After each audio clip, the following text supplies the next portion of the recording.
Hey guys, welcome back to the Lit Mag Lab podcast. I'm Jazz Marie, aka Vebnavoro. So, previously on the podcast, I was showing you around a literary arts magazine and press called Bullshit Lit. Yes, guys, I know.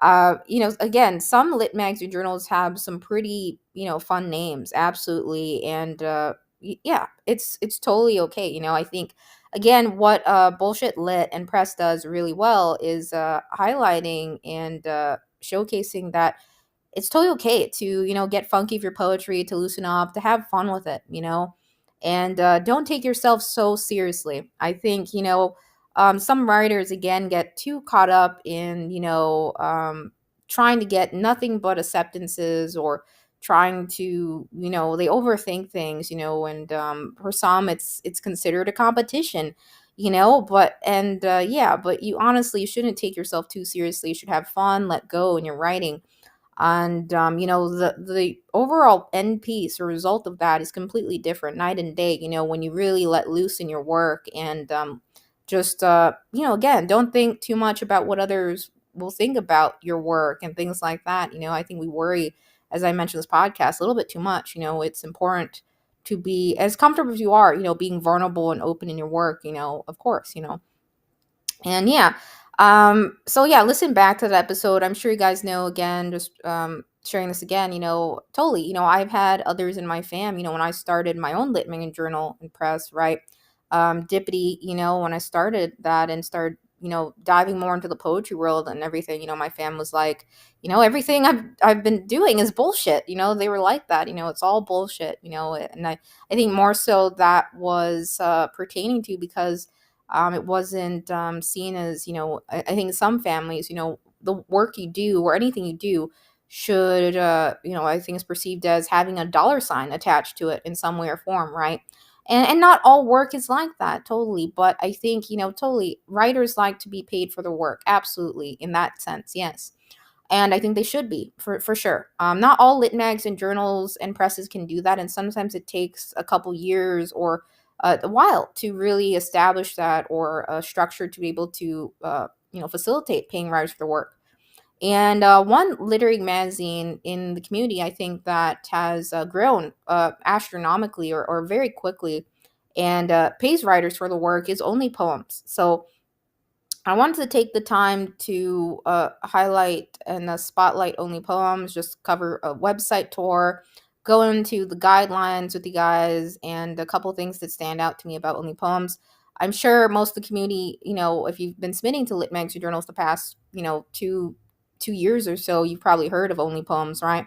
And yeah, of course, it's a play on OnlyFans, right? The name, right? Only Poems. So, yeah, so let's get into it, guys. Yeah, let's just dive in here. I'm going to read the overview here a little bit. So it looks like the location staying Ontario, Canada. I don't think I've covered a Canadian-based lit mag or journal, or one founded there from there to date. So this is probably the first one on the podcast. And yeah, I'm going to read the about section quoted off of Duotrope, because I think it goes a little bit further here. So it says here, Only Poems was founded by two poets. There are so many ways to delight in poetry. It states that they are a bit obsessive. When they like a poem, they immediately want to see more of the poet's work. Most literary magazines that they love to follow, have a poem a day model, focusing on the singular poetic spark. They invite poets to lay before them a small galaxy, to show them the black holes and supernovas, the many moons and solar flares of their work. They are committed to fostering a platform that showcases intellectual exploration, artistic innovation, and sociocultural inclusivity. They publish emerging poets alongside established poets. They believe all poets should be paid for their work, and they are invested in developing and providing more valuable resources to positively contribute to the poetry community and literary world at large. Yeah, so that's awesome. Yeah. Let's head back over, and this is Duotrope. So again, Duotrope is a great way to, again, find, lit mags and presses as well, and the listings to check open calls. You always want to double check, the website of the Lit Mag or Journal, what's on there. But Chill Something, Duotrope, again, are great, search databases and, places to find more calls. Duotrope again has submission management system called Duosuma, which has a discover page as well, which I covered on this podcast. Only Poems, I believe, uses Submittable for intaking submissions. Most recently, I moved my reading team over to Subfolio, which I'm really happy with. We can hold a lot more open calls every month, and there's a lot more flexibility. I just feel I think I like it more so than Submittable, and I've covered quite a bit in terms of overviews of submission management systems again. But if you're curious about Subfolio, I would recommend heading over to the Subfolio YouTube channel and learning more about it. It's fairly new submission management system, and yeah. In either case, yeah, I think it's really stellar. Only Poems is able to pay poets for their work. I will show you their website in a bit here, but I just want to cover some of the stats and things too, right? So we'll hop over to the website and check it out here, as you can see. Yeah, so on Chill Subs, their overview page here, so the acceptance rate is stating 1.14%, guys. That is the Chill Subs track stats. That means anyone who's created a Chill Subs profile and tracked their decision, through Chill Subs. Yeah, very, very tight. The editor reported one is 0.2%. And for the masthead here, we have Karan Kapoor as the editor in chief, and then Shannon Mon is the creative director and founding editor. So Shannon Mon. I apologize if I mispronounced any names again. Yeah, so that's awesome. And they appear on a lot of lists, absolutely. Only Poems. You can see them on my screen again if you're watching on YouTube or Spotify or elsewhere, the video. But I'll just read some of the lists that they appear on that stand out to me. So it states here, 15, they were on the list of 15 poetry magazines that will make agents notice you. They were on the list of best poetry lit mags of 2024, most competitive new lit mags, and 200 plus magazines who publish comics, art, or other visual works. 15 lit mags that want to publish the poems on your Instagram, so they were on that list. And 23 top tier poetry mags who nominate for pushcart and pay. And lit mags who love prose poems, and 22 lit mags to target for social media exposure. And yeah, there are several other lists, where the cool kids are submitting their writing these days, part one. And yeah, lit mags that publish beautiful overthinkers. So yeah, so I think, in terms of overthinking, and I think there are times where, where we think about a piece or we rework it too much in that sense, and then it becomes really muddled from what we originally had, when there's a thing as, editing a piece too much to where it's unrecognizable, writers can do that themselves sometimes, where they think too much about a piece. I think, raw, unedited work sometimes is better than the piece that was overly heavily edited, right? And I think, even as founding editors of lit magazine journals, this is something, if you're going to start your own lit magazine journal, right, you just want to keep in mind, right, you want to just have, minimal, edits and suggestions and things you're going to do in acceptance. If a piece needs, is full of grammatical errors, it's full of, it's lacking clarity, every lit mag journal founding editor has, perhaps certain things they look for, to fit the vibe of their literary magazine or publication, right? Every place is a different vibe or focus. Some are even themed or some calls. So just keep that in mind. But yeah, I think it's really great. I think Only Poems absolutely is one of the lit mags out there that you could consider is one of the, I saw it, yeah, it's on the top tier list, one of the titans out there because they've grown so significantly large. Their following on Instagram is, I think, showing like 40, almost 45,000. On Substack, they have between, I think, somewhere between 15,000 and 17,000 subscribers. And then I think somewhere it states, 50,000, 50K readership or something like that. So yeah, it's very, very massive following that Only Poems has to date, and very cool. The work that Only Poems has published, absolutely. I can't follow every single lit mag journal on social media, but I do hop in from time to time, read Substacks, read publications, absolutely, because it's really phenomenal work, absolutely. So yeah, they do. It states here publish reprints. So in terms of that, again, only poems, does permit, I believe, poems that have appeared on your social media, personal spaces like that. If it has been, however, published with, another lit mag or journal, that would be a no, right? So previously unpublished work, but there are exceptions around that. So I think, if I recall, social media, poetry is okay, but it can appear on elsewhere, like already, published it through a lit mag or journal or another, space or something, that's, yeah. And then they nominate for prizes and no fee except simultaneous submissions. So there are some fees, I believe, for contests, if I recall, and then they have expedited response. So we'll look more at the calls here in a little bit. But yeah, you can see the featured calls. We'll come back to this because it has a good summary here on Chill Subs of the breakdown of each call. But yeah, the stats you can see here. So they've been bookmarked to date 1,396 times. And it says submissions tracked to 1,314 through Chill Subs. Um, accepted 11, rejected 893, pending 375, withdrawn 23. So yeah, it looks like they're averaging 32,000 monthly website visitors, and their average response time. If we go back here, the editor reported data is 56 days. They try to get a decision back to everyone. 33 days is what most have tracked it. So it says top tier stuff, not Paris review, but close enough for the vibe. And yeah.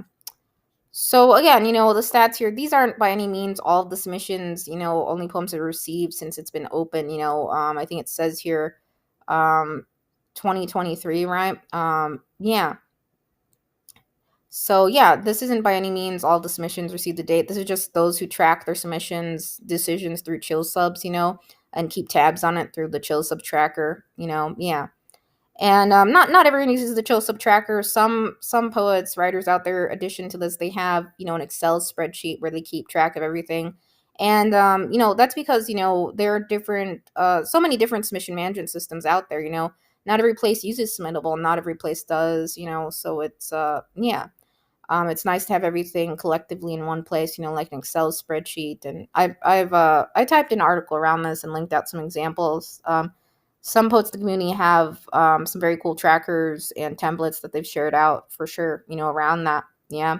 So yeah, you can find that on the Lit Mag Lab Substack as well. So yeah, let's head over to the Only Poems website, yeah, and take a look.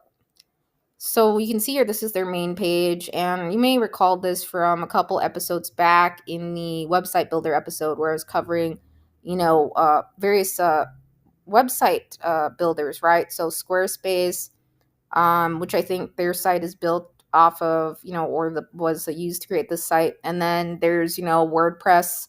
I'm showing examples of WordPress sites, Wix, even, right, and Substack, right? Only Poems has a very cool Substack setup, overall. So I'll show that to you guys in a bit here. But yeah, you can see the Leonard Cohen Poetry Prize. So the winner, it looks like it's $1,000, right?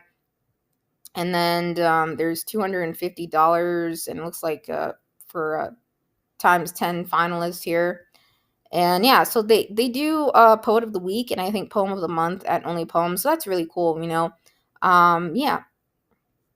So you can see here just an example, and they do interviews with poets. So then you can go to last poet, next poet, right? And yeah. So yeah. So they have, upcoming, it looks like, and then the previous poet that was the Poet of the Week. And at the bottom here, they have bias a poem. So I think that's a buy me a coffee page. Again, always a good idea to have a donation of some kind facilitated, section on the page, donations def help, Only Poems, for a majority of their calls, I think excluding contests, there's no fee at all to submit, so that's nice. They have periods and reading windows where there's absolutely no fee. Yeah. And yeah, so we go to their submission portal. This is their submittable page, right? So it says Poet of the Week, right? Poem of the Month, Only Poems Daily, And yeah, you can see which ones are closed, right? Only Poems Daily is closed. And yeah, I'm going to cover some of these calls in a bit here. I'll go back to the Chill Subs overview page because I think it's a bit easier to summarize it there, what it entails and everything. Yeah. So Only Poems does workshops as well. So let's click into that, guys. So again, I mentioned this podcast, some literary magazines and journals, right, or facilitate workshops. They could be with poets in the community and things like that, right? So yeah, so there's an instructor for each workshop. So I'm not really sure how they have it structured at Only Poems. I haven't attended a workshop or anything like that myself, but you can see it's $90. And yeah, I think even on Chill Subs there are events and things like that, that poets can attend, and there, I think I've seen, I showed you in this podcast various workshops in that episode, right, or talked about some and linked them out. So some workshops are like $50 out there or $100, and some workshops there are cases where you can have a waiver to attend them, if you absolutely can't afford it. But yeah, I think it's very cool, the workshops. I think in some cases, the lit mags and journals, what they do, some founding editors totally host workshops or feedback sessions themselves. And then poets can, have like almost like one-on-one sessions and get comments together on their work and just, pick the brain of the founding editor even, I think, too. Or I've seen structures where, the workshop event, right, there's a split between, how much goes back to the lit mag and then how much goes back to the instructor of the workshop too. So it's like split, it could be 50-50 or different structures too. I'm not sure how Only Poems has it facilitated set up. But workshops can be an additional way, or feedback sessions again, to, have additional funds towards the publication or series, I think, as well. Yeah, so that's awesome. I think Only Poems does a great job of offering additional resources and helping poets totally. I believe Shannon Mon is also on the Chill Subs team as well. So absolutely, Shannon does a lot, yeah. And yeah. So they have a membership portal. This is new to me. So I think this looked different before. So yeah. Yeah, you can see there's a membership portal, right? There's in a whole section here. This is new to me. I haven't seen this before. So yeah. So I think this is they have different membership structures here and things like that, right? So workshops, feedback, submissions, there's an FAQ page here. So I wonder if we can look at this here. So why is it called Third Space? I don't know if I can expand this or if it's for members only. So I don't think it lets you expand this unless you're a member. But yeah, you can see there's editorial feedback and you can sign up, right? So yeah, this is new to me, Only Poems Third Space. I'm not signed up, I'm not a member, but this is what additional things Only Poems does, facilitating tiered membership. So let's click on sign up here and see what it looks like. Yeah. So Only Poems has this space called Third Space. And I think this used to look different on their website, I recall. So I think they adjusted the portal or layout for this. So yeah, this is pretty unique. I don't see a lot of lit mags and journals have anything like this in terms of membership tiers. Aside from, Patreon, like that type of membership tiers. So I guess it's a little bit similar to that. But yeah, it looks like they have a whole new portal for this. I don't know what they're using for this, but it's very cool nevertheless.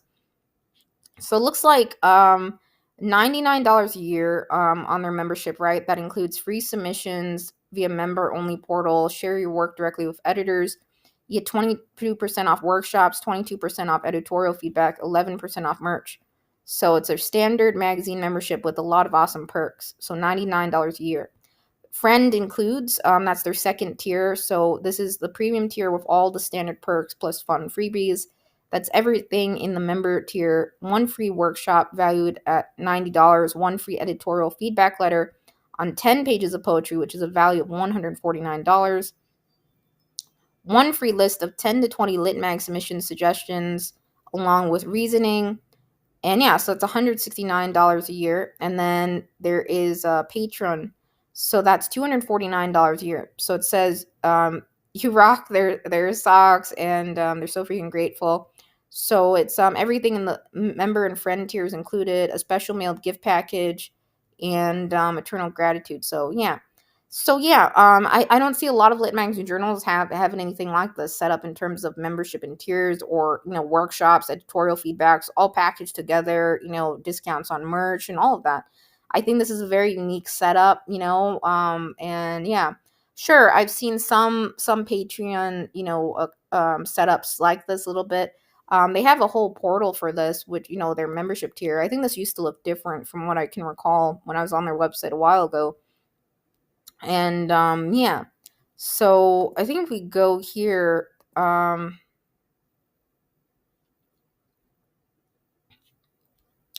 so yeah, if we go here to the, well, I clicked on, it says 404 not found, but I went to the terms. So I just went here, and you can see here, right, published with Ghost and Thesis. I'm not familiar with Thesis, but let's click on that, what that looks like. So yeah, it looks like they're using Thesis for this, which is pretty neat. It's a distinctive double sidebar layout tailored for news sites and personal diaries. Yeah, and yeah, it looks like it's a Ghost template. So I've covered Ghost a little bit on this podcast. And yeah, so Ghost has a lot of capabilities. Absolutely. Yeah. So I would say again, there are a lot of things you could do with Ghost. If you're not familiar with Ghost, it's akin, you could say, to, like, I think some of the capabilities of Substack and Beehive, but I think it has a little bit more, in terms of flexibility. The thing that turned me off about Ghost was the cost and the pricing around it and the structure of it, so that's the only thing. But I think this is really nice, the Ghost and Thesis, the design, overall. It has a very, Discord like or Notion like layout a bit, very organized, community oriented, layout. So I think it's nice, what they've created here, like a community third space, yeah. So I've never seen, anyone really do this before. So I just wanted to highlight it and point it out. So, there's, it looks like they have sections for, tackling, workshops, feedback, submissions, and they have, I think open mic here, other things, So yeah, I think it's a very nice layout, for this, third space, and having a membership, built around the Lit Mega Journal, very community oriented and helping others. I don't see a lot of places do this again. So yeah. So yeah, it's very cool. Let's head back. I got to close out some of these tabs here. Let's go back to the website. So yeah, that's the workshops, and yeah. So again, there are several platforms out there where you could facilitate, some sort of membership portal or something like this, or with workshops. If you're going to start your own Litmer journal, I think it's a great way to, build additional funds to pay writers for their work. It is, you can put that back in the publication to grow the series totally. Now, only poems as of 2025 is strictly, online publication, right? And yeah, totally. If they ever, dive into print one day or start doing print issues, I totally would pick up some. I totally would. I think they do a really cool job, absolutely, So, yeah. So I covered, I showed you poet of the week, poem of the month. That is another call they do, right? And yeah. So you can see here October theme haunted. They do theme calls, which are really fun, and various challenges across the year. I've almost, from time to time, almost participate in some, but things keep coming up. So I can't remember if I've submitted to only poems. It's possible I submitted and withdrew because something had come up where I decided to put some work in a collection. I dumped a bunch of poems in collections from time to time, and things like that. But yeah. So, anyways, I think Only Poems has some very fun theme calls, some great challenges. Even if you don't get an acceptance through Only Poems, I think it's really cool, like the work that comes from like a challenge prompt or theme call, because there's some very fun ones. September 2025, for instance, right? Last month was a list poem. So yeah, very, very cool. So they, feature poets who, yeah. And then August was, theme was rain. So very cool challenges, theme challenges. You could do something like that for your own lit mag or journal, or your entire lit mag or journal could be themed around love, nothing but love poems, or nothing but poems around, again, something that you really love. It doesn't necessarily have to be like this, but I just want to show you an example of, like, some different, again, structured lit magazine journals. Only Poems has quite a few different calls that they do throughout the year. So yeah, and yeah, they have, you can see here, right, across the year. I'm just scrolling through. They had, back in April 2025, the theme was friendship. March, dreams. February 2025, love and sex. I don't see a lot of lit magazine journals, to be honest. Really being, there are totally some out there. Again, I mentioned that focus on sex poems, erotic poems, and things like that, but not a bunch. Even the list on Chill Subs doesn't have a bunch, but they are out there. So I think, Only Poems doesn't shy away from anything like that. And neither do we, at the Lit Mag Journal I run. But I would say we don't like anything, again, overly graphic or attacking in nature, or, anything like that. For Dipty Lit Mag, for instance. But every Lit Mag journal is a little bit different in terms of what they're looking for, absolutely. Yeah. So we covered the membership portal, right? Yeah. And then the latest, let's check what the latest is. Yeah, so they have this blog section, right? And yeah, so I think this is nice. They have, it looks like, made a playlist, and done book recommendations for poetry collections and things like that. Yeah, and yeah, some fun, very fun things that Only Poems has done. Very, you could say, various blog posts and list, even, that are others can bookmark, save, or check out. So I think that's great. Giving recommendations, and up to poems, poetry collections, and they do I think a lot of resharing as well of poets of the past, on some other parts of Substack as well, if I recall. So yeah, so this is very cool. And yeah, so they have, essays, conversations, publishing, and yeah, like some interviews they've done, and MFA.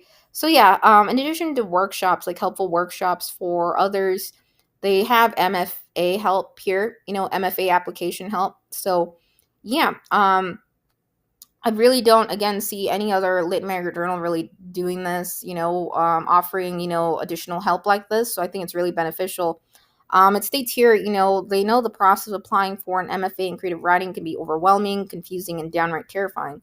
From which programs to apply to, how to write your statement of purpose, all the way to crafting a killer portfolio, the application process is anything but straightforward. While college application advising can cost upwards of $1,000, all of the Only Poems editors have been in the position of applying for MFAs, and they want to support poets and writers. Yeah. So for that reason, they offer personalized MFA consultations and application reviews for significantly less than the average cost. So yeah, it looks like for $500 you get MFA consultation and application review. So essentially a 30-minute Zoom call to discuss your program list and intentions for studying, developing your statement of purpose, review of revision suggestions, review of, your CV resume, right? Review and revision suggestions over, your teaching statement, diversity statement, all of that, yeah, so bite-sized, Zoom calls, I think, very helpful. I don't see, a lot of places really doing that, in terms of lit mag journals or presses, even, facilitating, one-on-one Zoom calls, and really doing that to help others, further their, it could be their career, their studies, right, and things like that. So I think that's awesome, absolutely, $500, considering, I think they're saying it's half the cost of what typical consultation is, it's not bad. Yeah, I know some places, again, like workshops or events, or some places, I've covered on this podcast, sometimes they have, if you write a letter to places, sometimes they're understanding perhaps about, not being able to afford the full cost of it. Again, they have membership, those membership tiers which have discounts on workshops, but this MFA consultation, I don't know if Only Poems has anything like that, in terms of, I can't recall, on the member tiers or anything like that. Let's go back. I don't remember. So yeah, I don't think I see anything like that in terms of discounts on the MFA thing, but I could be wrong. In either case, I think that's nice that they offer, a $500 package like this. Because absolutely, it's important, to for that. It's hard, challenging. Absolutely, I've never, gone through anything like that myself, but obviously, I've heard from friends, the community. Even I've had, volunteer staff, I've followed their journey a little bit, on MFA and stuff like that. And yeah, it is not easy by any means. It's I think very nerve wracking, and it can be stressful. So I think it's nice that they do this consultation, and yeah. So we covered that. They have a merch shop. Obviously, we talked about that. And yeah, so the Only Poem store, yeah, so a lot of lit magazine journals have, merch shops, and every bit helps, to pay, right, it goes, typically goes toward paying writers for their work, covering expenses, things like that. So we have totes and stickers here, and they do have a place at the bottom of the site here where you can join their mailing list, right? And yeah. And if we scroll back up, so I covered MFA help, but what's ethos? I think we didn't look at that. Let's look at ethos, guys. So yeah, that just covers again that their magazine was founded on Leonard Cohen's 89th birth anniversary on September 21st, 2023.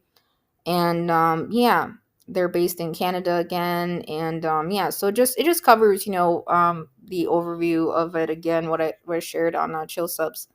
So contest, yeah. So if you start a lit mag or journal or press yourself, you could totally, host contests. We covered on this podcast, right, the Chill Subs contest calculator, which is a fairly new, you could say, widget or tool, which I found about through Lit Mag News. You can listen back to the episode, take a look at it. Yeah. Um, so they have the Poet of the Year award. It looks like $5,000 is awarded, and that window is March 1st through April 30th, I think, for submissions. Then the Leonard Cohen Poetry Prize, which the window, it looks like it's open right now. $3,500, is awarded, and the window is September 21st through November 7th. And then they also have the Bob Heacock Fellowship, $2,000. I apologize if I mispronounce any names again. And yeah, July 1st through August 30th.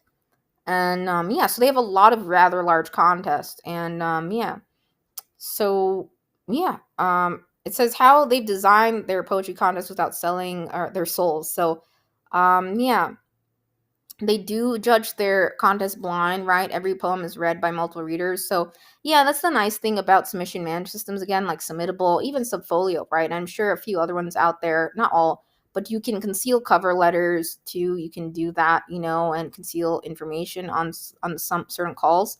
So that's what's really nice. I think others who use email to intake submissions, they don't have the ability to do that right at all, right? And then they're oftentimes saying, yeah, put your bio in your email and the title even, and that's not blind reading.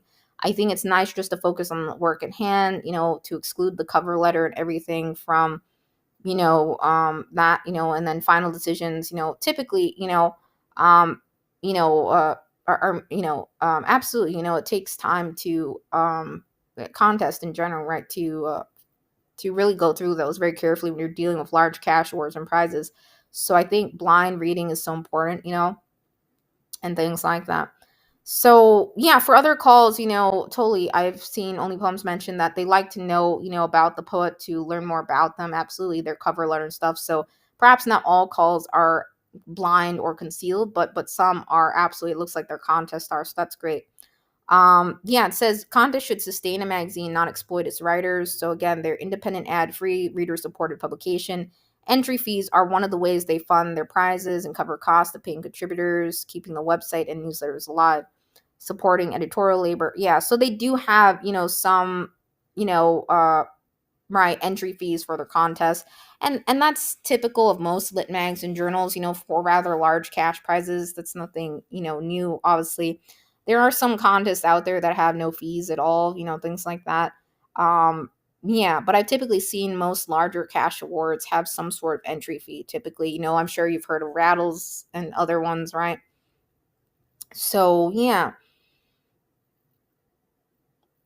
And they also have like a Chill Subs contest transparency partnership. So they're able to give each submitter 1 month free of Chill Subs best, plan membership. And then, yeah, include 1 month of Only Poems membership, right? Things like that. So they have, some additional prizes for the winners of the contest, right? So they get access, like winners and finalists get access, the higher tiered access of Chill Subs, right? So yeah, the membership, I covered that earlier on the podcast. And keep in mind, cash awards, payments to poets, that can change over time, if lit magazine journals. So yeah, this is just as of October 2025 and going through all of this. So numbers can change, and different awards can change over time and things like that, or increase, or sometimes decrease even. But yeah. Yeah, it all depends how much, a lit mag or journal has to work with, annually each year, So what's collective? So those are the contests, what's collective. And we'll go into the guidelines a little bit here afterwards. So it looks like they have CWC, Conscious Writers Collective. Yeah, so they have the Conscious Writers Collective with Maya C. Popa. CWC is, in quoting this off the site again, is an online writing community and platform for poets. It's designed around the belief that rigorous writing instruction, a dedicated community of writers, and opportunities to learn from visiting experts should not be exclusive to an MFA. It's also a bridge for post MFA life, guiding the next phase of your writing practice and supporting you as you identify and pursue your goals. So they meet 5 times a month for live sessions taught by Maya C. Popa. I apologize again if I mispronounced any names, POPA, last name, and then, one of the publishing experts, right, and some of the best writers around. And the platform gives you access to 50 plus hours of past classes and workshops. You can watch at your own pace. CWC is dedicated to helping you consciously meet your writing goals month after month, year after year. So they offer a quarterly, it looks like, option, $299, 3 months, as well as a yearly payment option, which is $999.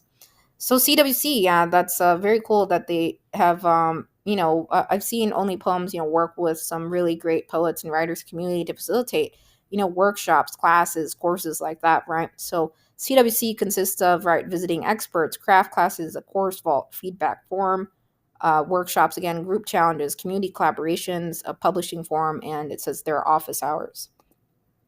And yeah, they have guest speakers, and each month others get to hear from 1 to 2 exceptional writers, and recorded events, that you can watch when you are able to. And yeah, the course vault, right? Revision techniques to assembling a chapbook, things like that. Supportive feedback, they share a poem for critique with the CWC community. And yeah, so that's really great. Yeah, and then there's 2 hour, it looks like, CWC workshops. So 5 poets volunteered to receive feedback from Maya in the first hour, and then the second half, in the second hour, all members meet in the breakout rooms of 3 to workshop each other's poems. So that's great. And then they have like group challenges. It looks like every 6 weeks and things like that. And collabs, right? Exchanging chat books, discussing Substack strategies, and essays, all kinds of things like that. And yeah, submitting, getting help with your book submissions, getting help on your cover letter, where to submit, if you're looking to submit a set of 5 poems, things like that. So very, very helpful, very cool. So yeah, I think Only Poems really strives to, from what I can tell, I haven't attended any workshops or anything like that, or events myself personally, but from what I can see, they really are striving to help others, in terms of their education, for their knowledge, getting help, because I think it is hard, as no matter where you are, in terms of your writing path, or as an artist even, or a creative writer.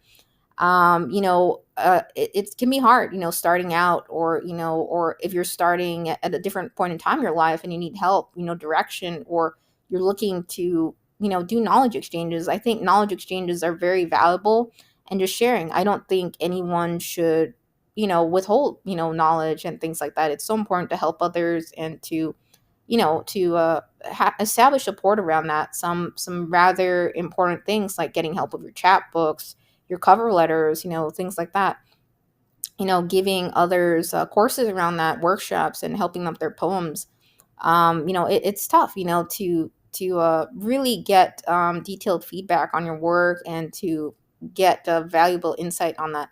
So, yeah, of course, these workshops and events and the membership, all of that stuff, they have a membership portal, they have workshops, they have the CWC Conscious Writers Collective. So they have various, avenues, for writers to get help or to ask questions. And yeah, I think that's nice. Of course, there is fees, right, for this. Their workshops, right? It takes time to do this, to facilitate this, and they also, of course, the contests, that Only Poems does, the entry fees for those, they go back to, the publication, covering expenses, paying writers, all of that, right? So, yeah, so they do a lot at Only Poems. I think in terms of more than I've seen most lit mags, online even, and print even ones, in terms of helping others further their education or trying to get help and support around some very key fundamental aspects of, submitting chapbooks and poetry and really dissecting things, to another level, right? So, yeah. So that's the collective. There's sessions here. Let's click on that. I don't remember what this page entails. I've been on their site before. It's been a while though. So yeah, they do live poetry readings, it looks like. They had a session back in October 24, 2020, 24, right? On the 24th of October. And yeah, so they've had some really cool guests, it looks like, right? Yeah, so yeah. So they have various sessions, where others read their some classics, and yeah, and then they record it, right? So there's been reads of some funny poems even, and things like that, right? So yeah, it looks like they've done about, I think, 5 sessions. There could be sessions from 2025. I'm not sure, but maybe it's not posted yet. I don't know. I haven't really attended anything like this myself quite yet, or sessions, or any of events to that nature. But looks like there's a Q&A with poets in the community, and yeah. Yeah, so very cool. Fellow poets who are editors themselves, authors of poetry collections and things of that nature. So yeah, poetry readings are fun, to attend, even if it's virtually. I think it's very cool and insightful. There's always, again, something very cool about hearing poets read their work, or even other poems in time, even, yeah. So yeah, the masthead, again, just going to show you their pages. I sometimes cover this earlier or not, but yeah, again, Karan Kapoor is the editor in chief, right? I don't always read the bios of poets or founding editors or chief, but if it's if there's 2 founders, or if there's a large team, I don't read everyone's bios, but I will take the time to read their bios here just a little bit for you guys. So Karan's recent work appears in Best New Poets 2024, a finalist for Felix Pollock Prize and Charles B. Wheeler Prize, book prizes, and Diode, Tusculum Review, and Iron Horse Literary Review chapbook prizes. Their poems have appeared in Best New Poets, Agni, Shenandoah, Colorado Review, Cincinnati Review, North American Review, and elsewhere, Fiction in Joyland, and The Other Side of Hope, and translations in the Offing and the Los Angeles Review. They're currently on the editorial board of Alice James Books. And then here is Shannon Mon, creative director and founding editor. Shannon's recent work appears in Best New Poets 2024, and she has been awarded or placed for the Palette Love and Eros Prize, Rattle Poetry Prize, Auburn Witness Prize, Foster Poetry Prize, among others. Her poems appear in Poetry Daily, Black Warrior Review, Missouri Review, Poet Lore, Gulf Coast, the Literary Review of Canada, Epoch, December, and elsewhere. Her essays appear in Tolka Journal and Going Down Swinging. They have been awarded the Alta Lynn Cook Prize and the Irene Adler Essay Prize. And she also translates Sanskrit poetry as well. And yeah, so that's cool. So then yeah, they have a managing editor. They have a team here. Yeah, I won't read everyone's bios here, but you can see they have a really cool team. Absolutely. Yeah, so looks like their illustrator is Miriam. I'm gonna mispronounce the last name, Miriam C. I'm gonna state here. But yeah, very cool. I believe Miriam does the illustrations for their Substack too, even. Very, very stellar illustration work. I'm always a fan of publications that incorporate artwork in some way or form. We'll check out the Substack in a bit here. I'm going to share that and then some additional things towards the end of this episode. So let's head back over to Chill Subs. I know this is a very long episode, but they have a lot of calls, a lot of different things offered through Only Poems, workshops, events, courses, MFA help, so many things. So yeah, let's go back to the calls here. Again, you'll find these, right? And we go back to the main page, right? And if you always scroll down, right? I could have just scrolled down, but so yeah, if we go back to the main page here and scroll down, right? So, there's even some feedback on what the work Only Poems has done, and they have a refund policy here on their workshops. So all of their workshops are recorded and sent out to participants following the conclusion of the workshop. Yeah, they are unable to offer a refund if you find yourself unable to attend, you know, um, and in person. And if you would like to exchange your purchase workshop for a different one, they're happy to arrange that. So yeah, that's awesome. So yeah, they have the submission portal here, right? Again, so these are the calls, right? And you can see at this moment, right, the Leonard Cohen Poetry Prize that is closing November 7th, 2025. Sometimes contests are extended or things change or life events happen, so just keep that in mind. But in either case, yeah, November 7th, 2025. Yeah, and they have a fast response. So yeah, currently they have the 3,500 Leonard Cohen Poetry Prize open, and that one is closing November 7th, 2025. They also offer a fast response for Poet of the Week. That's $10, right, for that one. So that, yeah. I'm going to read the guidelines a little bit on these other calls, elsewhere on Chill Subs. But if you click on them, they do take you out to, of course, the guidelines of them, right? Poet of the Week, right? They have the pages like this, very organized, right? You can read the poet's bios, the work, right? It's all linked out. And yeah, and then the Poet of the Month, right? So I'll just show you guys these, and then yeah, I showed you that earlier, right? The themes they do each month, and then there's Only Poems Daily, so that's on the Substack, and I'll show you that in a little bit here. And then they have again, yeah, the Poet of the Year prize, $5,000, and yeah, and then so yeah, the winner gets $3,000, and then there's four finalists, $500 each, and then $2,000 for the Bob Heacock Fellowship for Poets, right? So that's $1,000 stipend plus $1,000 in workshop credits plus lifetime Only Poems Friend membership. And then four finalists, $200 in workshop credits plus 1 year Only Poems Friend membership. And of course, the Leonard Cohen Poetry Prize. So the winner receives $1,000, and then 10 finalists, are selected, and that's $250 each for them. And yeah, so just to clarify, right? So the overall value of what's being awarded is 3,500, for that one. So yeah. Let's head back over to the Chill Subs overview page. So we go to calls. I just want to share some of the calls that exist at Only Poems. So again, we have, the one I just stated, the Leonard Cohen Poetry Prize, right? And that one's about to close. It looks like November 7th coming up here, right? So $1,000 will be awarded to a poem that explores the intersections of love, faith, and sex. 10 finalists will each be awarded $250, up from 4 finalists last year.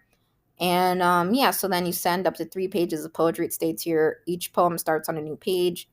Yeah, and yeah, so that's great, right? Yeah, and then let me go back here. So it's a fast response. So some lit magazine journals offer a fast response window, meaning there's a fee for this, right? Sometimes, or sometimes it's an optional fee that some places have for expedited response. And, if you have a lit magazine journal, whether it's online or print or both, you could facilitate a fast response or expedited response, for your lit magazine journal. And yeah, it's a additional way to help cover costs, so others can essentially skip the line, hear back from you faster, than typically would, so less of a wait time for them. So for their fast response for the week, there is a fee for $10. They do, however, pay $77 for an acceptance. So it says you send up to 10 pages of poetry, which is nice. I don't see a lot of places, to be honest, allowing up to 10 pages of poetry. I've seen mostly, places say 3 to 5 poems or just even one poem, for things like this. So that's really nice that you can send up to 10 pages of poetry. I think that's great. So they only accept previously uncurated work. So it states here that means, yes, you can submit poems that have previously appeared across social media, blog posts, Discord channels, scribbled on your foggy bathroom mirror, etc. But if a poem has been published in a magazine or anthology edited by someone who's not your mom, then that's a no.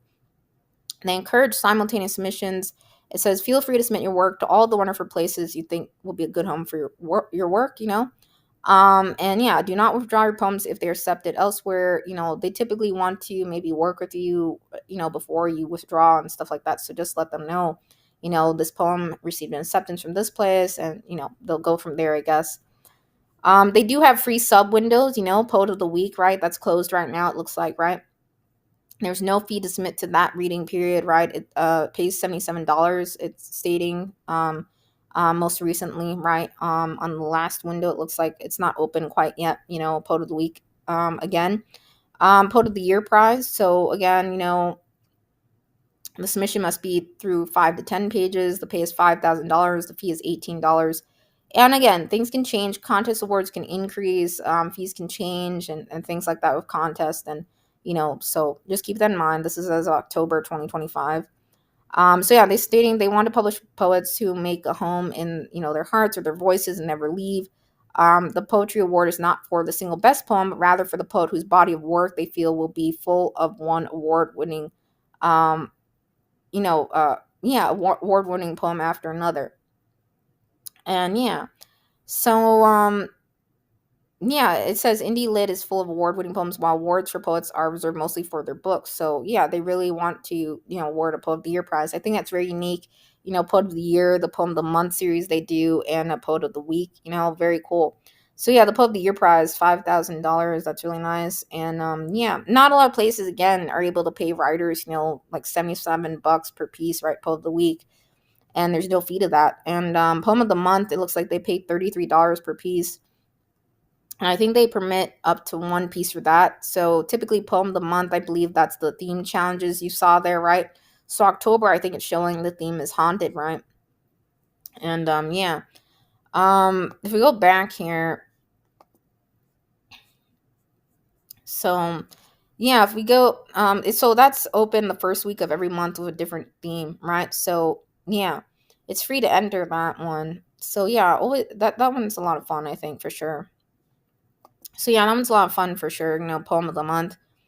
Yeah, so just there are notes to when these open, and yeah, so you get, for Poet of the Week, fast response. It looks like they get a 2-week fast response, and there's a $10 fee, and it's always open for that one. And then short poems, though, they do have calls for short poems from time to time, up to one piece. They pay $22 per piece for that. And now, so this is really unique. I like these calls particularly, and I think I've shown you on this podcast, right? Rattle magazine, right? Rattle poetry, and yeah, I think that was what episode was that, guys? Was that episode 40 something with Rattle? In either case, I think only poems mentioned somewhere when I looked at it a few weeks ago, or a while back. They had mentioned, I think it was either the Poet's Howl or Ekphraxis Challenge was inspired actually by Rattle's, call, right? Rattle has this current events call, and I've entered theirs before, in the past. So you get inspired by a current event. It could be a news article or something. You write a poem around that and you submit it, right? Yeah, and then they review it. So yeah, The Poet's Howl at Only Poems is very cool. I would think, by the way, guys, in terms of name, you would think it would be something more related to cats just because they have a lot of awesome cat illustrations, and I'll show you those in a bit. But again, the illustrator does a phenomenal job. But yeah, it's called Poet's Howl. But so it says here for that call, it doesn't have to be a political event, just something in the last month.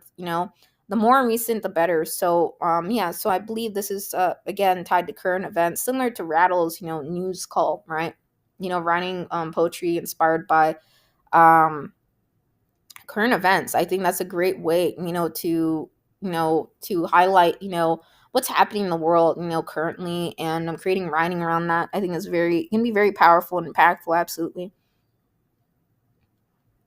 So, yeah, it says they just want a link to the news you're responding to in the same document as the poem.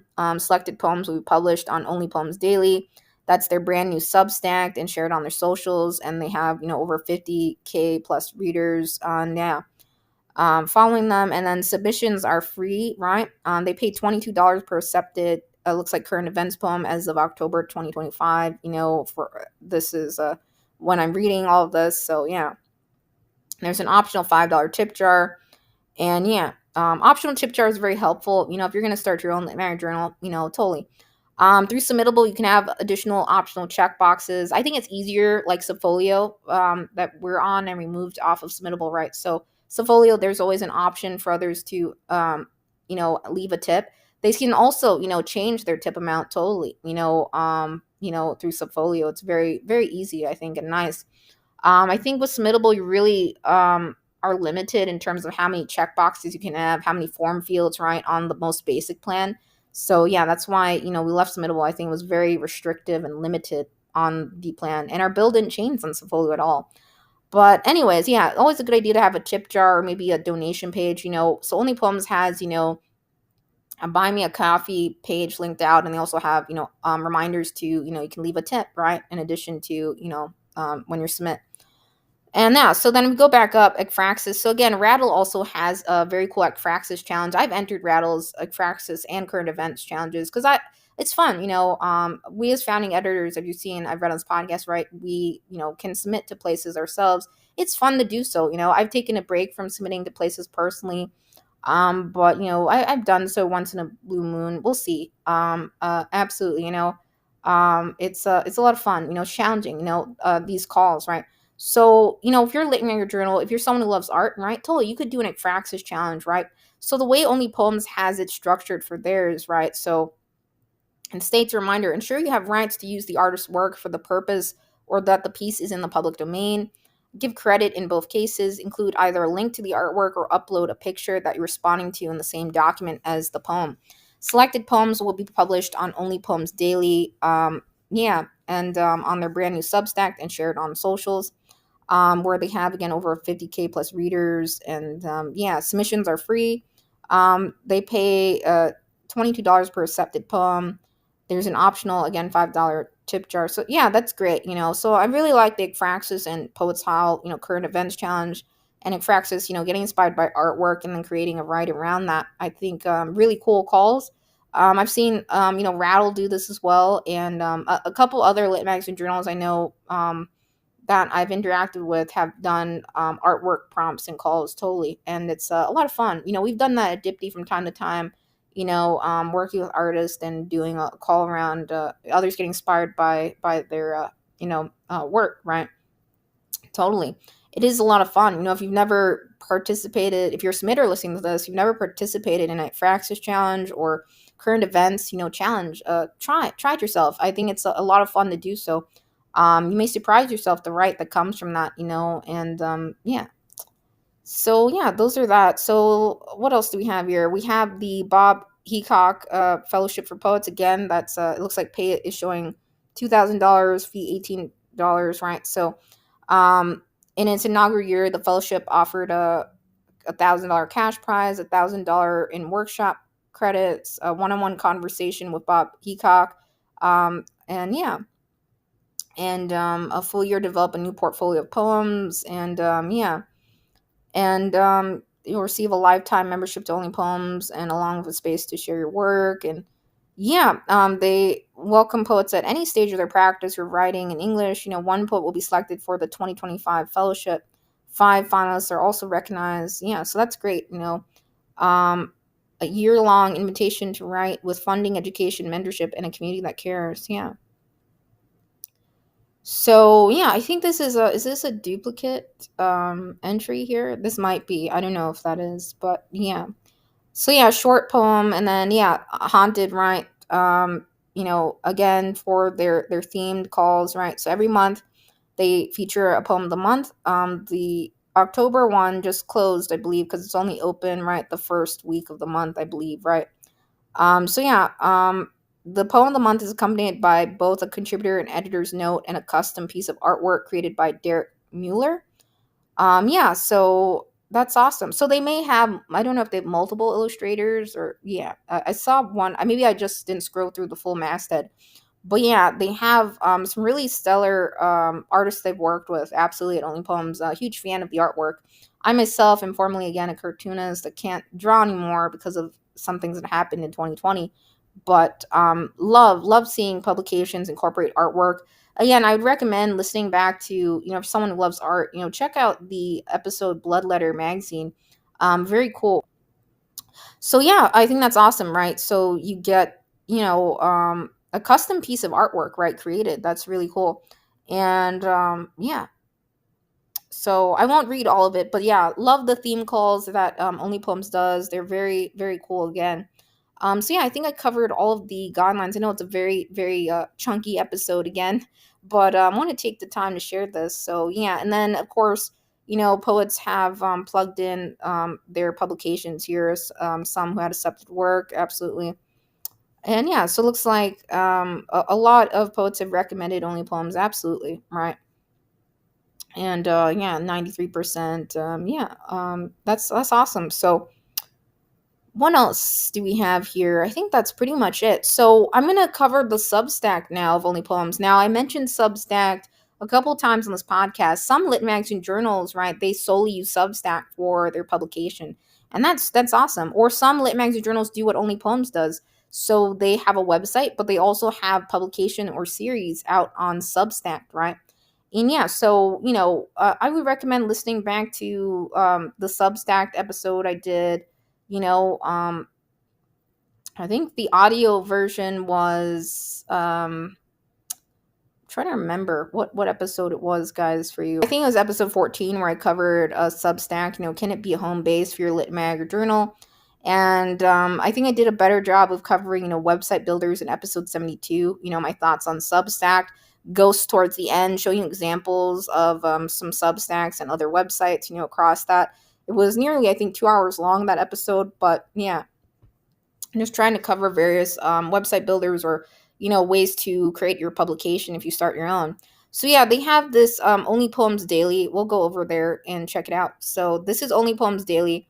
Now what Only Poems has done, they have attached a URL, right? There's a way in Substack you can, of course, attach a URL, right? You can get a domain and attach it to your publication, so then it gets rid of .substack.com or that appendage of Substack, right? Totally, you could do that. And that's what they've done. And that's nice. So look at these illustration guys. Love the cats, right? A lot of fun. Absolutely. So the illustrator that does this, absolutely phenomenal work. Again, I think for these, the cats, I think it mentions they had an artist doing custom work for some of the other calls, and then they have an illustrator who does all of their Substack ones. But the style is very fun. If you love cats, guys, then I absolutely love these little cats, guys. They're a lot of fun. So yeah, you can see here they have the Leonard Cohen Prize. They did a post around that, right? What that entails, I believe, right? If we click on it, just I think reminders on what that entails. It links back to their website, so you can do page links on your Substack, and then they have the links out to, again, Only Poems, right? And then the post, right, from the vault and things like that. So I want to go to the newsletter section for you guys. So you can see they did sections, right? Love, grief, faith, and spirituality, nature, family and friendship culture, right? They have a sectioned off, which is really great. And we have a reshare section too on our Substack that I started this year too. Yeah, so you could use Substack for resharing poems from the past or from a vault essentially. I think it's a nice to have an additional archive somewhere or place where you reshare publications from the past. It doesn't necessarily have to be print issues, but some, like I showed you in the past podcast episode, create anthologies, right? Print anthologies around poems and things like that, put them in physical print form. But you don't necessarily have to do that. You could be solely online, solely digital lit mag or journal. Again, Only Poems has, I think on this Only Poems Daily, I think it's showing 16,000 subscribers, or so a lot, follow this publication. So I really love the organization that they have here, right? So they have a spotlight, every Monday a poem from. This is how their Substack structured. So every Monday they have a poem from their Poet of the Week series. Then they have the classics, right? So every Tuesday a living poem from a dead poet of the past. And then from the vault, every Wednesday, a poem from the Only Poems archive. And then best new poems. So every Thursday, a recent poem reprinted from another lit mag. And yeah, and then I think when you're doing that, right, you just want to be mindful about, putting notes in terms of, permission to republish and reshare poems.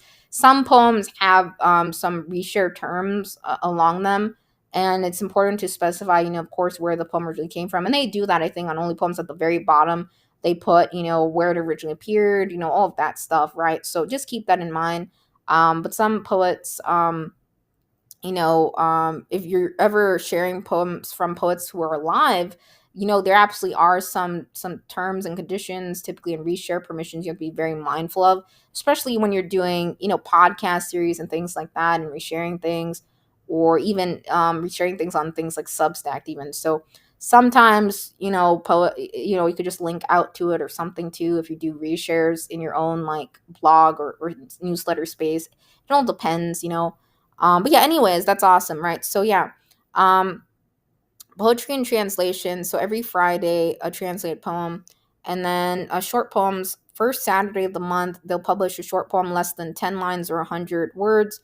So yeah, if we click on that, I think part of it got cut off. So free submissions open. Again, they paid $22. So you can see they have a very cool section here. Everything's sectioned off and organized. Ekphraxis, second Saturday of the month, they'll publish a poem responding to a piece of art. Again, free submissions open, right? And they pay $22 for that, as I stated earlier. I won't go through all of those again on payments, but third Saturday of the month, they do Poets Howl, right? So we'll publish a poem responding to recent news. Again, there are free submissions on that when it's open, and they pay $22. These aren't open right now, these calls, right? Again, but just showing you the structure of their Substack. And then they have Poem of the Month. So last Saturday of the month, they'll publish the Only Poems Poem of the Month. And then, yeah. So it looks like here, just a reminder. So free subs open the first 7 days of the month, and they pay $33. So yeah, you can see, you may recall that poem also was on their website, earlier. So yeah, it's nice that they do reshares like this through their Substack and things like this. Editor's choice. So every Sunday, a favorite poem picked by one of their editors. So I think it's nice to have a schedule for your Substack of some kind, so others who subscribe know what to expect.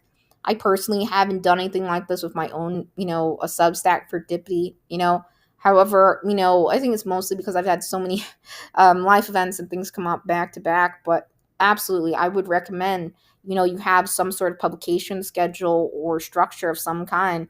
Like, do you publish on Fridays? Do you publish on Tuesdays? A certain type of publication? How many times you're going to publish on your Substack if you start one? Now, there are, of course, things like, right, Ghost, right, and, right, Beehive, but I showed on, a couple episodes back in the website builder episode my thoughts on those, and some of the plans and costs associated. The great thing about Substack, it's like zero money down to get started, and if you want to go and buy a domain for it and attach it to it, you totally can. So yeah, I think Substack is a really nice platform and space. Absolutely, some lit magazine journals have seen a lot of success through Substack, and growing it, and reaching more readers through it. Absolutely, I think it can be very beneficial. Not everyone sees the same results with Substack. Some lit magazine journals strictly stick to their website and then a newsletter, attached to it. I've seen some use again their website or Beehive, things like that. But I know quite a few lit magazine journals are on Substack presently, in addition to having their website and everything. So yeah, absolutely. I think this structure is very, very great and unique, that Only Poems has on their Substack, the Spotlight Classics, the Vault, Best New Poems, Poetry and Translation, short poems like Fraxis, Poets Howl, Poem of the Month, Editor's Choice. Again, very cool. And love that they have, again, very unique illustrations for every single post. I think that's a lot of work from the illustrator and very awesome and stellar work. So shout out to their illustrator or illustrators, for all of the illustration work I'm seeing. Very cool. Absolutely. So yeah. Then they have again, on the side recommendations, and that's the great thing I think about Substack. You can do recommendations. I think they also have a couple other publications that they share, archives and things like that. Most recently, the Only Poems, right? Karan Kapoor and Shannon Mon, they started up Strange Pilgrims. So I think that's awesome. And I think it just goes to show you, I'll head over to there for you guys. Let's click on it, right? So this is Strange Pilgrim. So they just started this recently, I think, just within the past few months. They have a duotrub listing. So yeah, it says it's a fledgling listing. The project is new and has been listed with them for less than 6 months. So yeah, so they just started this, and I think it just goes to show you, if you're an editor of a literary journal, and let's say you want to start up another literary magazine or another publication series, totally go for it. I think again that adds more work to your plate, so just keep that in mind. You want to be able to consistently release publications out there, and be very on time with things. So I think, once you reach a place where you're comfortable with your publication, let's say you founded one, and it has a good structure, you could totally open up a second publication. There's no rules against, doing that. A lot of founding editors work on multiple publications. They help out even and pitch in to being on reading teams even, or editing other lit mags and journals or presses out there. Some are guest readers or, guest editors even. So yeah, if you want to open up a second publication, totally, that has a different focus entirely, go for it, totally, but just make sure you can manage it, right? Absolutely. So Strange Pilgrims, just I might as well share it. I don't think I'm going to do a separate episode on Strange Pilgrims, and since it's founded by the founders of Only, right, founded through Only Poems, right, is tied into them, so might as well read it on here, right? So again, just started this year. Strange Pilgrims is a literary magazine, right? Founded by two lovers and writers of prose. They believe in narrative as pilgrimage, a journey through wild and wooded places into strangeness and transformation. They read to arrive somewhere they haven't been before, to glimpse life through another's eyes in an attempt to understand. The work they're drawn to is surreal, philosophical, sincere, and unforgettable. Stories and essays that get under your skin and reach the heart of the human condition. They see writers as essential voices in the fabric of society, articulating their delights and sufferings. Each piece they publish is accompanied by a brief interview with the author, offering readers a deep sense of their world. Together, they hope to form a map of the strange pilgrimages they take through language and life. So yeah, that's very cool. I think they're open right now through November 30th. I think that's what Duotrope is stating. We can go out to their site, to verify that. So they did, start up a Substack for this. They got a domain for it, strangepilgrims.com. And yeah, so another Substack they've started, and I think they also have 16,000 or 17,000 subscribers on this one as well. So yeah, I just read this. So it looks like they publish, right, short stories. So again, Only Poems focuses on, right, poetry and very, right. So they started up Strange Pilgrims, which focuses on short stories, right, up to 5,000 words. Essays and narrative nonfiction up to 5,000 words. Flash fiction is under 1,000 words. Flash CNF under 1,000 words. And yeah, so they publish one piece a week, alternating between flash and long form writing. So it says they're not married to any genre, structure, or subject. They love, again, surreal, speculative, and fabulous stories, unhinged lyric and fragmented essays, voice driven, experimental narratives, and slow burn realism. cultural and literary criticism, hyper intellectual riffs, and children's stories, so long as they move. If your work is honest, well crafted, and offers something emotionally and intellectually vivid, they want to read it. So yeah, then they state some writers that, maybe to look up and, check out, and yeah, what they maybe are looking for more towards, so pay, right? They pay all contributors. Again, $200 per short story and essay, and then $50 per flash piece, right? Payments are made, it says, via PayPal within 1 week of publication. So that's awesome. Yeah, I started, when I was writing, again, and sharing this podcast, right? This is an audio diary series for me also. I was very into writing short stories a lot as in middle school, back in high school, and then, I think I started writing a lot of poetry in sixth grade predominantly, and a lot of short stories that I created, a lot of, even books, YA. I almost thought about, creating a YA series when I was very young. I was really into it. But I ended up with a lot of half baked work, totally, which I shared all out there, right? All my high school and older work. It's pretty, it could be gibberish to some, it could be LOL and funny. Some of it is actually, it came out fairly well. I got some, 1-star ratings, some 4-star ratings, mixed reviews on all my work, honestly. But yeah, and some of it's very sad, obviously, and some of it's very LOL and funny. But yeah, I think short stories are a lot of fun to write, flash fiction and nonfiction. So I think it goes to show you, if you start a publication, right, that focuses on poetry, right, and let's say you want to dive into publishing, short stories and essays and things like that, or nonfiction work, you totally could. You could start up another publication, a second one.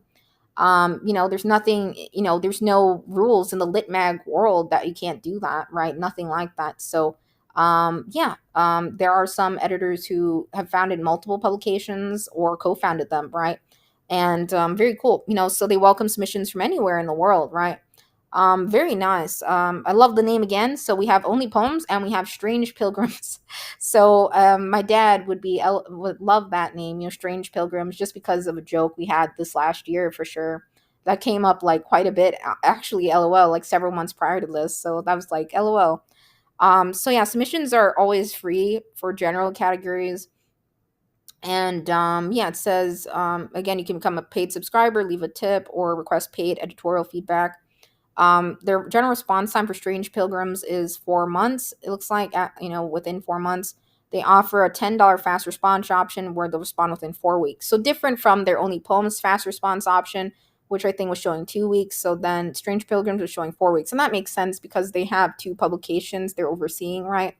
So yeah, they will nominate for Pushcart Prize, Best American Short Stories, Best American Essays, Best Small Fictions, and Best Lynette. So I personally have not yet dived into anything besides Pushcart Prize, Best Lynette, and yeah, and we recently participated in, Dippity, right, Lit Mag Best New Poets this year. So we're looking totally in the future to, participate more in short stories and more fiction events, right? I think I've missed the windows from time to time for those, and yeah, but I just want to state those because you should totally, again, Chill Subs has a great back end list. I mentioned on his podcast in the nomination and events episode of what nomination events exist out there. You can look it up, when you're setting up, when you get your listing set up and you get an editorial, view of your publication or listing, it show you the check boxes of the nomination events out there. Then you can research those, look up the windows, what it entails, the guidelines, right? So if you're not familiar with those, just, yeah. So they edit lightly and collaboratively. They may suggest small changes for clarity, right? Yeah, and yeah, they only take work, right, that already feels complete and carefully revised. Yeah, so yeah, that's great. They ask for first year rights. Most places do that again, and the right to archive your piece on the website, and yeah, and hopefully in time a print anthology, guys. So we are talking about print. They're thinking about, a print anthology of some kind. So hopefully that comes to light, or happens. So yeah, so hopefully that happens. That sounds very cool. Print anthology, right? So yeah, again, something that, online lit mags, journals can do, right, is to, again, create print anthologies like I showed you on Bullshit Lit Mag and Press's episode, right? Just like I showed you on the past podcast episode 79, right?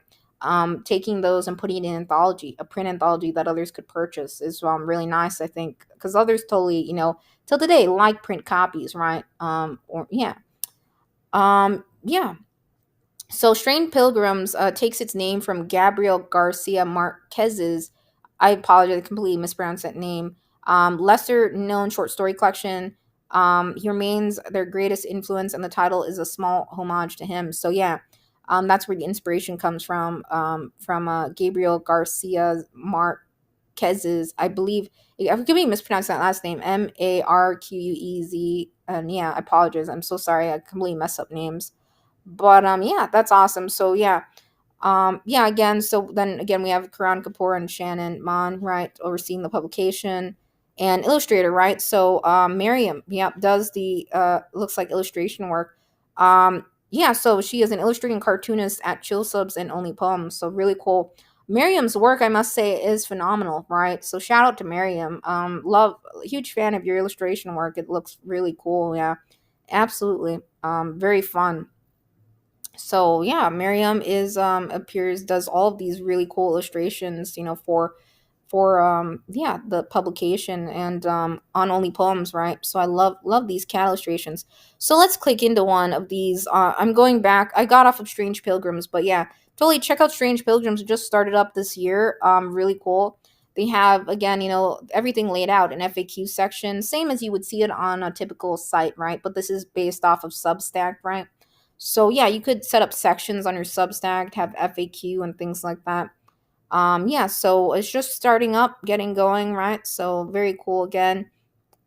And yeah, so they have a submit, portal here that the created page, right?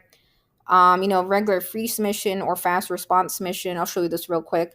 So we click on this, right? It takes you out to a form. So it's a bit different from their Only Poem submissions. And yeah, just ask for your name, email, submission type, and yeah, and then optional tip jar, right? So it just helps. $5 keeps the light on, $10 covers designs and platform costs, $25 helps pay writers fairly. So for this form field here, they have, I think they're using Tally, and I covered this on the podcast a little bit, a couple episodes back, I think. Not a couple episodes back, but in terms of ways to intake submissions, like which submission management systems I would recommend. So I think that was episode 56, where I was giving an overview of all the ones that exist, right?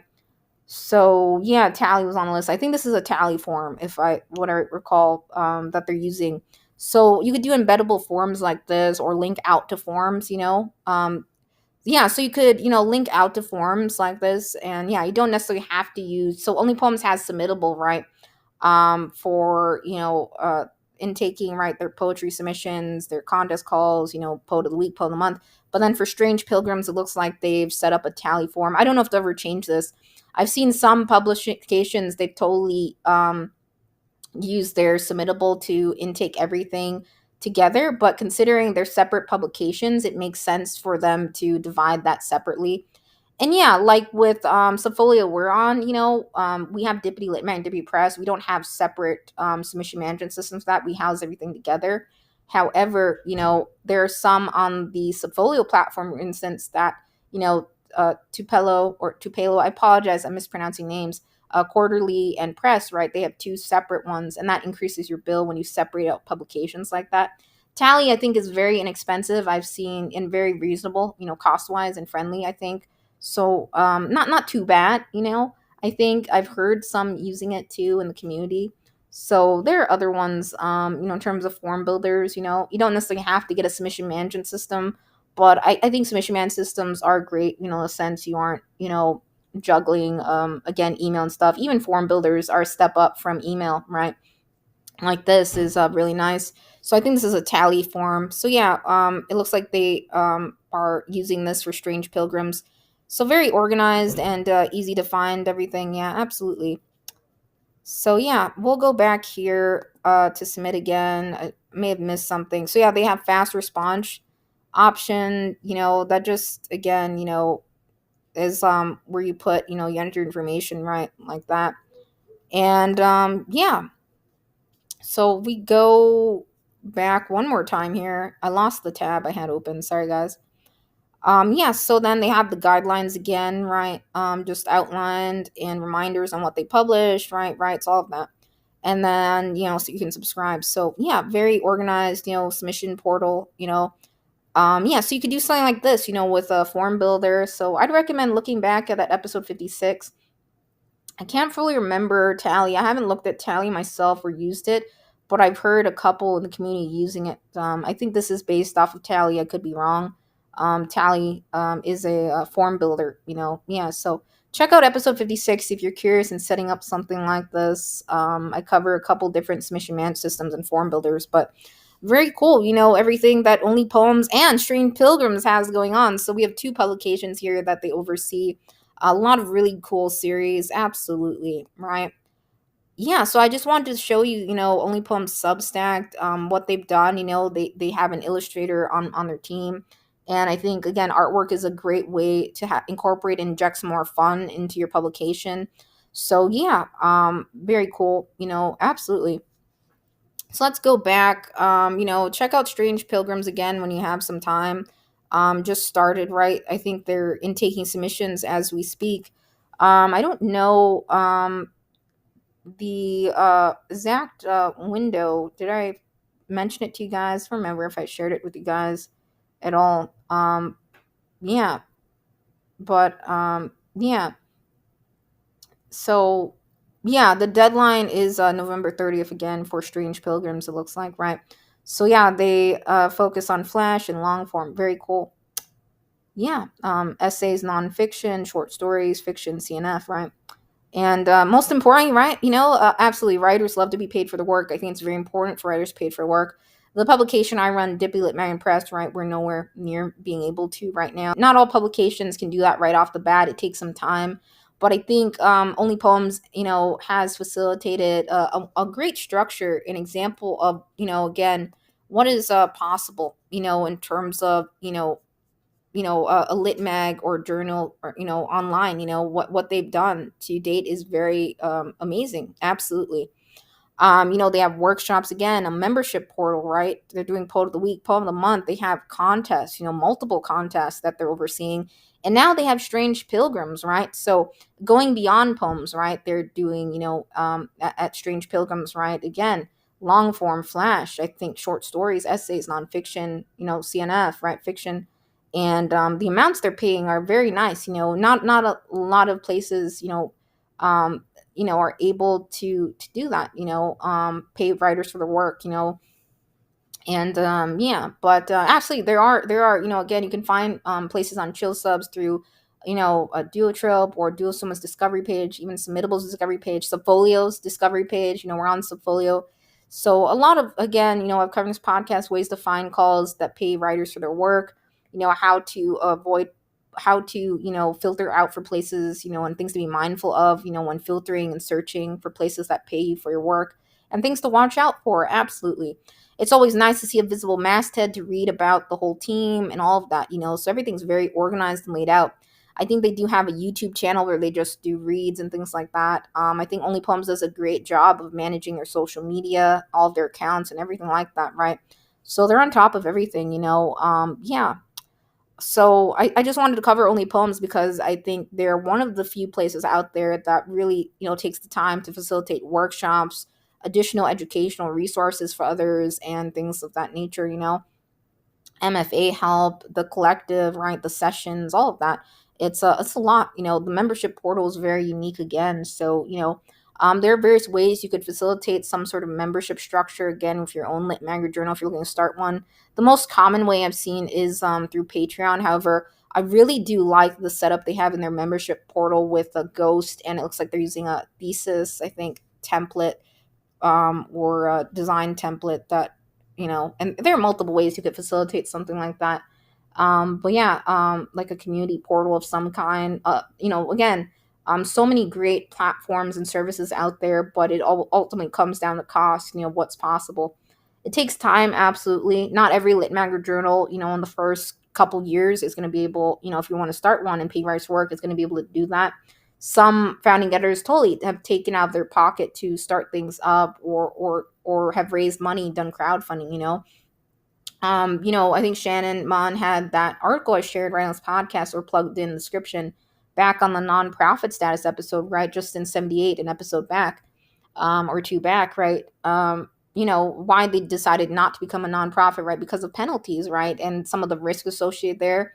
And sometimes places change their mind and some do become nonprofits and some decide not to.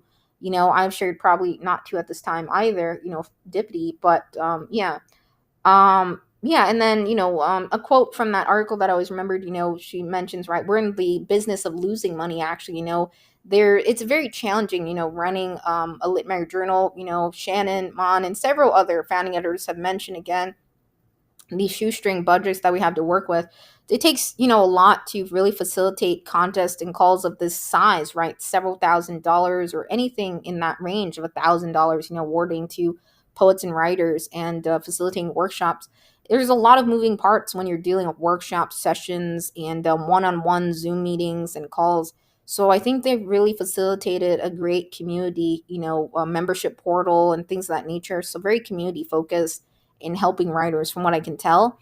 Yeah, so that's all I have to say. So a lot of really cool work at Only Poems, and I have seen some publications again run by, those who again are, perhaps married or, even family members start lit mags and journals or best friends, groups of best friends. I think it's really cool when you're able to facilitate a publication with a loved one and to run it with them and or have them involved in some way or form. I know this is a super long episode, but Only Poems has a lot happening, at their publication and now Strange Pilgrims. So definitely took some time to cover.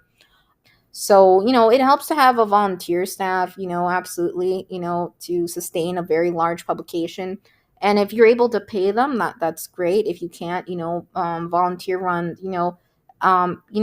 every place is a little bit different in structuring that. Some have set hours, some don't. Again, if you're a nonprofit, if you ever get that status, right, then you have to really keep on top of tracking hours and every little thing. You have to be very detailed in your documentation, your finances, all of that, right? But yeah. Anyways, yeah, I would say, again, I was mentioning, Irving's podcast. So, poetry and short stories, essays, nonfiction, none of that is bullshit at all, right? It absolutely matters. It's absolutely meaningful. It's a lot of work, absolutely. And I think predominantly, I'd say in my fam, no one finds it of value unless it's earning something, right? Or anything you do earn something or there's money attached to it. If it's not, earning anything or anything like that, they consider it as, not really having value or being beneficial to your future. And that's not necessarily true. Of course, writers should be paid for their work. Not all editors, founding editors of lit mags or journals are salaried or earning anything off of their publication, at all.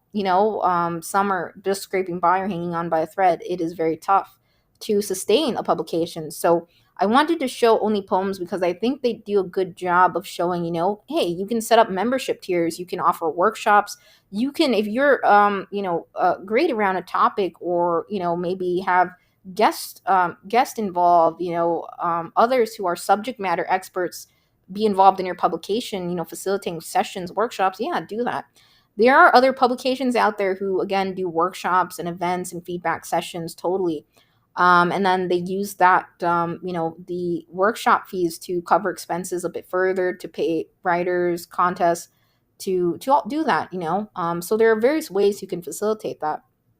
The Yeah, so that's pretty much it, right? So definitely, check out Only Poems if you're interested in submitting. It's very cool. Again, the work that they're doing and selecting and publishing, absolutely. Yeah, so currently, again, they have the Leonard Cohen Poetry Prize, which closes November 7th, 2025. Then the Fast Response Poet of the Week, right? They do have, again, windows, right? That free reading periods from time to time, right? So, again, that would be winter, January 15th through 31st. Then others would get a response back in April, and then summer, July 15th through 31st. And a response would typically be back in October for those. And yeah, they have other, free windows and free things to enter, right? So, predominantly, right, the right? It looks like the contest, right, have entry fees and things like that, right? So yeah, like the Leonard Cohen Poetry Prize, the entry fee is $18. But yeah, typically you see that, you know, if a lot of contests, you know, in the lit mag world, there's some sort of entry fee. There are some fee-free contests, but yeah, it is no doubt there are costs associated with facilitating, you know, a website, a submission management system, facilitating workshops, and illustration work, incorporating artwork, even, you know, and things like that can be costly, absolutely, you know, and yeah, it's I think again a good idea if you're going to start a publication, and you know let's say you're dealing with several hundred submissions, several thousand even, right? It's nice to have a reading team, a volunteer staff. I think they've even done I think internships, even, you know, Only Poems has in the past as well, and things like that. So yeah. Yeah, so Strange Pilgrims just opened up recently. I think they're closing out November 30th, their calls. Some calls are subject to be extended, right, or changed. But yeah, as yeah, just wanted to show you their Substacks, right? Only Poems Daily, and then the Strange Pilgrims was also based upon Substack. They do have again their own domains for these publications, onlypoemsdaily.com and strangepilgrims.com.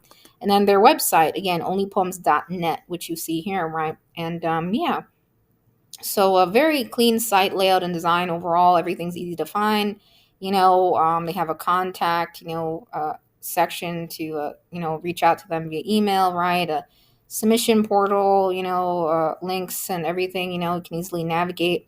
There is a search, as always. I like seeing searches when you're dealing with a lot of publications, so you can search the site and everything. Yeah. So very cool. Again, what Only Poems has done, definitely check them out. Check out their series. Very cool. Again, it's definitely, you have to, when you're dealing with a poem of the month, poem of the week, various calls like that are very structured, deadline focused, right? You have to be on time with those, right? I think even with their Substack, extension of their, publications and doing reshares from the vault and things like that, and even sharing work of others, poets of the past, poets who passed away, and poems from their archive, and translations. I think it's again, they have a very great timetable, of what to expect on their publication. I think that's good to have when you're dealing with, others are subscribing, looking forward to the publications. It's good for others to say, I know what to expect in my inbox, on Mondays, on Tuesdays, on Thursdays, on Fridays. You don't have to do that with your publication at all. You don't have to do a daily, or you could do two posts a week, or two shares on a publication, or things like that, like bonus content on through your Substack. There are, again, you could paywall certain content through a Substack too, do bonus shares. Same thing with Patreon. Again, Only Poems has this very cool membership portal. It looks like, again, right, this member access, right? Again, I think this is what's very unique about Only Poems, the third space setup. They have the membership tiers offering workshops, editorial feedback, and even giving lists, suggestions of, for looking for suggestions of where to submit your work, I believe, along with reasoning. And they even looks like they mail out gifts to patrons and things like that, right? Patrons. So yeah, a lot of work absolutely, goes into Only Poems. I think their team does a very stellar job considering how much is happening, with it. And again, I think they do a good job of also striving to help others, through the workshops, events, and things like that. Yeah, so I just wanted to share Only Poems, because they have grown very quickly in a short amount of time, and they've done a lot to date, absolutely, and have published a lot of really stellar work, I think. Absolutely, it's always fun to hop in from time to time, and read publications. I can't follow every single lit mag and journal existence on social media channels and things like that, but absolutely I do hop in from time to time, read publications, and check out what's happening and going on. So yeah, must say great work, overall, by Shannon Mon and Karan Kapoor, and organizing, Only Poems, and founding the publications, and the structure of them, Strange Pilgrims and Only Poems, and yeah, their volunteer staff and everything. It's very very cool. So yeah, I just wanted to cover this again. If you're looking again for resources on how to start your own publication, right? I covered not too long ago, a couple episodes back, right? Website builders.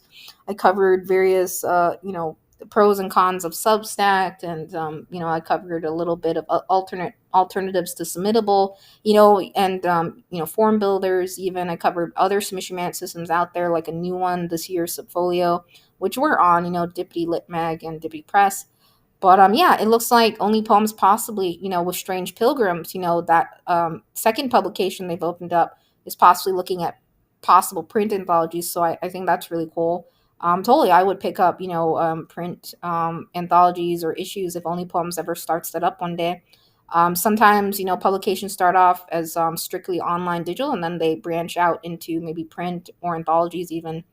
Yeah, so I think that's always cool to be able to pick up physical print copies of works as well. And again, typically I've given movie recs or song recs at the end of each episode. I don't really have any for this episode. I gave quite a few in the last couple podcast episodes, towards the end, sometimes in the middle. So totally, I was taking a break from covering horror themed lit mags and journals. So it is October again. So if you're interested, totally listen back to those episodes. And yeah. So that's it, guys. Take care and have awesome days ahead again, yeah? P.S., guys. So I just wanted to highlight something I didn't mention. So for like the Leonard Cohen Poetry Prize, right, that Only Poems has, right? Again, they've increased that overall cash award, and yeah, so yeah, 1,000 will be awarded to a poem that explores, right, the intersection of love, faith, and sex. And then 10 finalists will each be awarded $250. And then it's up from 4 finalists last year. And yeah, so if we scroll to the bottom of this, just, they also link out to, um, I believe examples of Leonard Cohen's work and things like that. I think it takes you out to a playlist on YouTube. And yeah, in regards to, the judging process, right, they're very clear about that. Each submission is read by at least 3 readers. The ones that move to the next round are read by 5 or more readers, right? And yeah, long list is read by their full team of 35 plus readers and editors. And then the short list is discussed by editors. And then thereupon, a final decision for the winner and finalist are made by the editor-in-chief, Karan Kapoor. Yeah, so they look for originality, emotional intensity, musicality of language, and a deep engagement with the themes, of course, right? Love, faith, and sex. So yeah, it says here, note that the Leonard Cohen Family Trust does not endorse this award, Only Poems, or the prize winners. It is due to their generosity that they are allowed to name this prize after Leonard Cohen, the poet laureate of the world. So yeah, in terms of like naming, if you're going to start your own poetry prize or award, right? If it's named after anyone, whether they be, alive or have passed, right? Obviously it's always, get permission, obviously, to use a name, right? Or to name something after someone. Yeah. And yeah, so I think, yeah, if it's something general like, the butterfly ring prize, that's just a random thing that came to my head. Or the Orion Star Poetry Prize. I don't know if that actually exists. Anyways, if it does, that's cool. But yeah, if you're naming it something very general, always make sure when you're naming something, right, like a poetry prize or contest, that it hasn't been in use already, or anything like that, obviously, right? Same thing applies when choosing the name of your lit mag or journal, right? And yeah, so that's really awesome. They have a couple different contests, and I was just reading more about it. It's very cool again. So if you're not familiar, at all with any of the contests that Only Poems has, totally check it out. This one is active right now. It's going to close very soon, in November coming up here. They do have fee waivers again, a small pool of fee waivers, I think, mentioned back on the guidelines here. So, yeah, a very small pool that they give out. I don't see a specific number or anything like that, but if the fee is absolutely a barrier, right, places typically do permit that.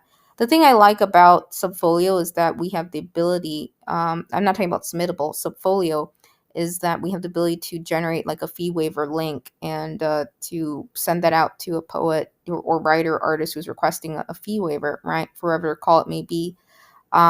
We don't have fees anymore at Dippity Lit Mag. We discontinued the fees in July, but Dippity Press still has fees, and we do have fee waivers for disabled poets and writers upon request.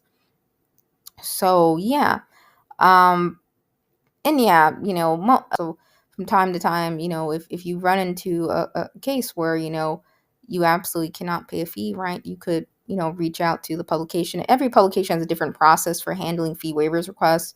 So, yeah, some have a separate form or submission link generation like we do, like through Subfolio, or some have just a checkbox. We used to have just a checkbox and very, very basic, that others would send through a separate, yeah, to separate or identify those, right, fee waiver requests. But yeah, overall, very cool. Again, the contest that Only Poems has and everything.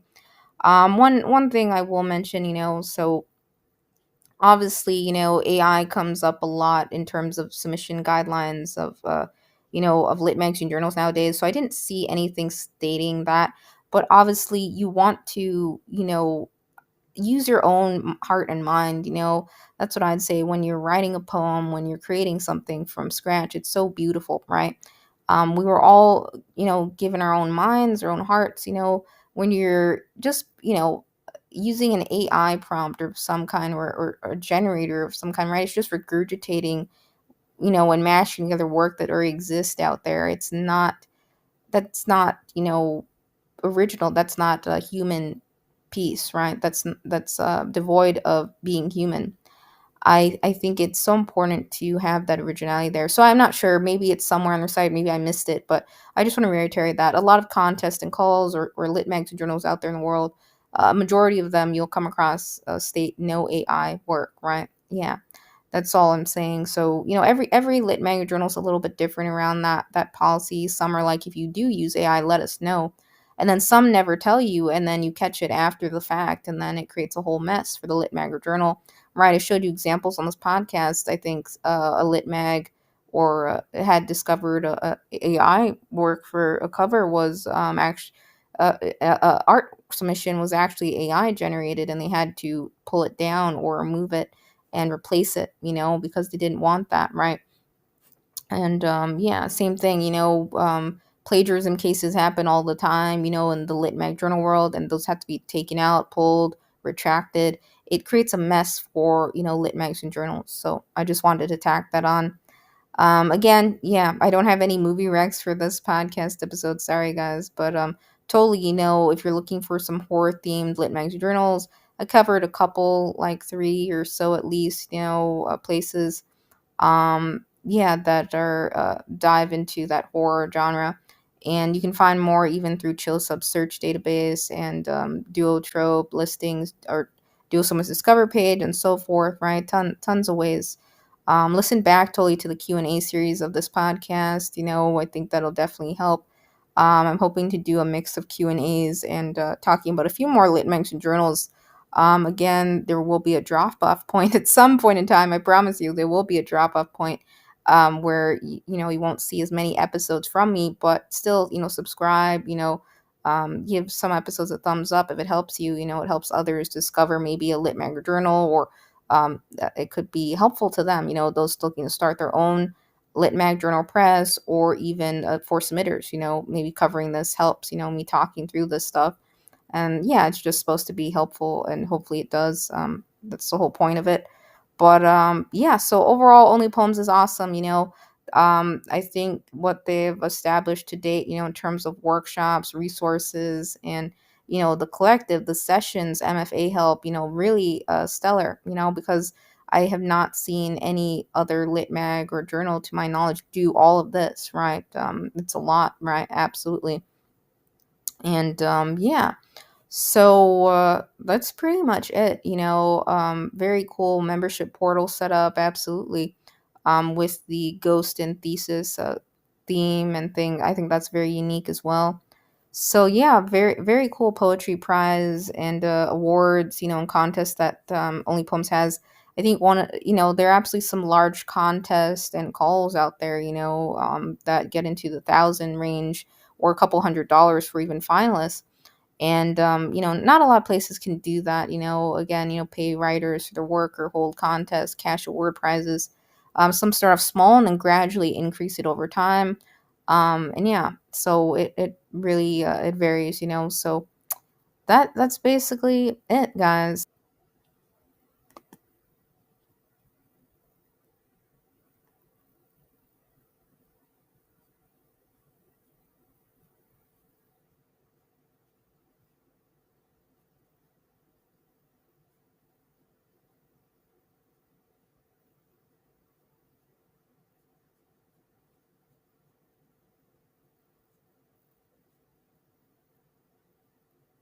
And yeah, the Poets Respond challenge, that's what it was called. I couldn't remember it. Sorry guys. I just remembered yeah, that's what it was called at Rattle, for current events, yeah. And then yeah, so again, not all of these are open, right? Again, if you go on the submission portal, some parts of the site I think aren't updated quite yet. But yeah, that's why it's always a good idea to go straight to the submission portal, right? And to see the call, but yeah, Poets of the Week, right, is always open, right? And yeah. So yeah, that's very cool again, yeah, so again, it's always a good idea to go, some lit magazine journals do have, submission portals, and some just have, via email, like I showed you on some of the episodes, right? I think submission man systems are great, when dealing with contests and, voting and collaborating with other readers. I think they're very helpful. So yeah, I definitely like Subfolio again. Check it out. But if you're interested in using Submittable instead, you can get on, right? A CLMP membership is very beneficial. It's a way to bring the costs down to like $29 a month on the basic plan. And yeah, our bill didn't change moving to Subfolio this summer. It's still 29 bucks a month. Yeah.